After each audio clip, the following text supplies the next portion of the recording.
Hey everyone, Mr. Happy here, and we gotta talk about Pictomancer. I know it's been a constant topic for the last 5 months, and you're probably sick of hearing about it at this point. But how can we not? Whenever we talk about job balance, new content releases, Pictomancer is the constant benchmark that every other job has to measure up to. Even producer and director Yoshi P has used it as a benchmark for other jobs, saying they would bring them up to Pictomancer's level, which absolutely did not happen. It really meant that it was more like, that benchmark that they could design around and, move everything around to fit with Pictomancer still staying as is. And that really hasn't happened yet, so I don't know if they meant for 7.1 or they just meant in general that's what they're going to be working towards. But all I know is this job is an absolute menace, and I can't not talk about it anymore, because with the recent release of Futures Rewritten Ultimate, its menacery has been raised to an undeniable level, well beyond whatever it was before when we were just doing savages and extremes and stuff of the like. So I'm going to talk about the job, I'm going to talk about its strengths, and I'm going to talk about how it reveals sort of a job design flaw that Pictomancer reveals in other jobs, not in itself, but in other jobs. So for a quick history lesson over the past several months, at the Media Tour was the first real chance we got to see Pictomancer in depth. And at that time, a lot of people who do a number crunching in several discords had said that the job seemed to be in a pretty good place based on the Media Tour numbers. It would probably be performing and picked up by a lot of people as it had high utility and its damage was reasonable. Then for some reason, when Dawn Trail released, a bunch of its potencies were raised from the Media Tour and all hell broke loose. It was basically the most played and represented job in the game. Everybody and their mother was trying it out. Everyone and their mother was gearing it, and everyone and their mother was trying to make sure that they had one in their party. At least one. They wouldn't mind more than one in some cases, and it feels like some of the limit break changes in recent months have been specifically targeted to limit the amount of Pictomancers in particular that can join the party. You can't convince anyone who's done this most recent ultimate that the changes that you don't get passive LB gauge if you have 2 or more of the same job. You can't tell me that wasn't just to make it so you didn't bring 2 Pictomancers, because I didn't believe it before I did this ultimate, then I did this ultimate. Now I 100% believe that was to stop the double Pictomancer and not for literally any other reason. Yeah, it is that kind of just problem that the game has had.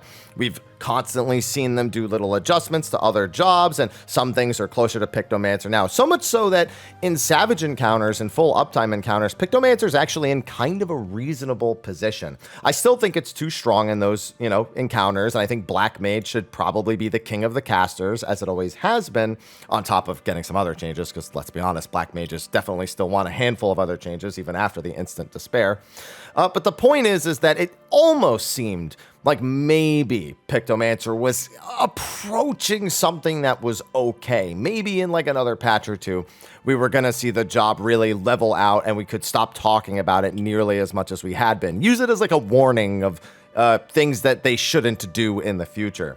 Well, speaking about things they shouldn't do in the future, Futures Rewritten Ultimate came out just this last week. And Pictomancer reminded everyone that it is indeed king of the casters. Heck, it's the king of the entire game right now, with a 99% usage rate in Ultimate, at least in the clears. I don't know about in the overall attempts. But basically all but one or a few encounters have a Pictomancer in it. And that's for a very good reason, because not only is the job's design good as it has been throughout the rest of the expansion, but in Ultimates in particular, Pictomancer is an absolute monster. I'm going to talk about why that is in this video and why it's not so much a problem with Pictomancer, but a problem that a lot of other jobs can't even come close to how effective Pictomancer is in these types of encounters. So as I stated before, the job is kind of over-designed. In fact, I would say the job is nigh on perfectly designed. And given it's a problem child, that may sound a little strange, but let me explain. So it was always strong in full uptime encounters, and after other job buffs, it's now just competitive in full uptime encounters. Parties don't feel bad about not having a Pictomancer for like a Savage clear or Savage static or an extreme or whatever. It's just it kind of found its place in all of the normal content throughout the rest of the game. That's not really cutting edge. The hype had kind of died down. Everyone accepts that it's still too strong, especially Black Mages, but It's just got so much going for it. I mean, high damage, a raid buff, an AoE shield, even an AoE heal during their 2-minute buff window, a gap closer that comes with a movement speed buff afterwards. Like, it's literally got everything imaginable. You can't tell me that whoever designed Pictomancer didn't also do like a Felios in League of Legends. And some of you will understand that joke and some of you won't. But for those of you who do, you're going to see it and not be able to unsee it. Either that or they pulled someone over from Konami who was designing Yu-Gi-Oh cards and said, hey, make me a job, because that's exactly how Pictomancer feels with all of the things that it can actually do. Despite all of that, like I said, Pictomancer is not as monumental of a slide over other jobs and full uptime encounters anymore. But ultimate encounter design is where the problems really start to shine through. Pictomancer I would define as a job that utilizes downtime better than almost every other job in the game. Now, what does it mean to utilize downtime? How can you use downtime to gain DPS on a boss? Well, by utilizing downtime, we mean that when the boss is not targetable, a job can perform some combination of actions other than waiting for their cooldowns to become available to prepare for when the boss is targetable again, which would give them more DPS than they would normally be able to achieve if they needed a target in order to do things. Now, Pictomancers in full uptime have to make a conscious gameplay decision to draw motifs, which costs them damaging GCDs. An error in doing this will actually cost them dearly as well, because if you have to interrupt your motif drawing, you've not only not done any damaging GCDs, but now you didn't even get the motif and you still need the motif. So there's at least some sort of logic behind having it that way in a full uptime encounter. However, in any amount of downtime, a Pictomancer can draw motifs and avoid losing any DPS global cooldowns, which grants them a much greater degree of burst. Ultimate is classically an encounter type that has tons of downtime phases. That's not to say there aren't uptime phases. In the most recent one, phases 3 and 5 are full uptime encounters, so Pictomancer doesn't have a particular edge other than just being the good job that it's always been in those particular phases. But in phases 1, 2, and 4, and the transition between phases, Pictomancer gets a ton of free damage that they don't have to sacrifice anything in order to get. Now, compared to the other 3 casters alone, quite frankly, to most of the other jobs in the game, their downtime tools are not only easier to pull off, but a great deal more beneficial to their overall damage. So much so that in terms of their contributions, they are, of course, way, way at the top. Now, if you were to actually break down the numbers, you can find that they're not like crazy ahead. But what they do afford you is a significant amount of leeway in these encounters that you would not have if you were to be playing any other job. Being able to come back from any amount of downtime and do a much higher amount of burst damage means that you don't have to worry about a death on another player nearly as much, or a damage down, or a weakness, or something like that. As long as it's not the Pictomancer itself, there's a good chance you're going to remain ahead and make the DPS checks much more manageable so that you can progress at a faster rate. I am pretty sure that if Pictomancer wasn't a job in this game when this ultimate came out, the clear probably would have taken longer than it did the groups that it did because of the leeway that is afforded. And it's not a lot of leeway. I do think that without Pictomancer, most groups still would have probably had not too difficult of a time meeting the DPS checks and ultimates. In fact, other than top, most ultimates don't have very many strenuous DPS checks in any of the various phases, except for the final one, where the shakies and the jitters really get to you and affect your overall performance, especially when you're going for that first clear. But Pictomancer does exist, and I definitely bought people a lot of progress and a lot of time. Heck, we went from having no Pictomancer for the first maybe hour or so, just so we had a red mage to see if, raising could save us, some pulls or whatnot. And then he went Pictomancer, and it was night and day. And we're talking about a caliber of player that was not better on either job, just played one job and then played the better job. And that's how it ended up going, with a double melee, 1 caster, 1 fizz range, pretty traditional composition. It was absolutely just a way different experience. Now, the problem with this is that there's not really a good answer to fixing this for these type of encounters. You don't want to just lower potencies, because if you lower potencies, you are hurting them in uptime encounters as well. Now, to be fair, I do think they should have taken that approach, and that Pictomancer should not have the damage output that it has even in full uptime scenarios. So if that goal does align with things, then sure, you can do that. But it doesn't change the fact that the amount of potency they gain during downtime is still significant over others. So they would still probably maintain an advantage in those particular phases, even if you were to hit their potencies directly, while also then just hurting them in the full uptime encounter. So in this particular case, it wouldn't really address how people are using it and how it performs. Then you go the other way. If you try to take the downtime damage away from it by, let's say you make it so it can't draw motifs without a target. That's bad. That just feels terrible. Take it from me. I'm a bard. I used to need a target for my songs, and now I don't. And let me tell you, I do not want to go back. I wouldn't wish that even on a Pictomancer in this particular phase of the game. So you can't really do either thing. Now, you do have the option to hurt things like Tempora Grassa. You do have the option to hurt things like Star Prism's heal.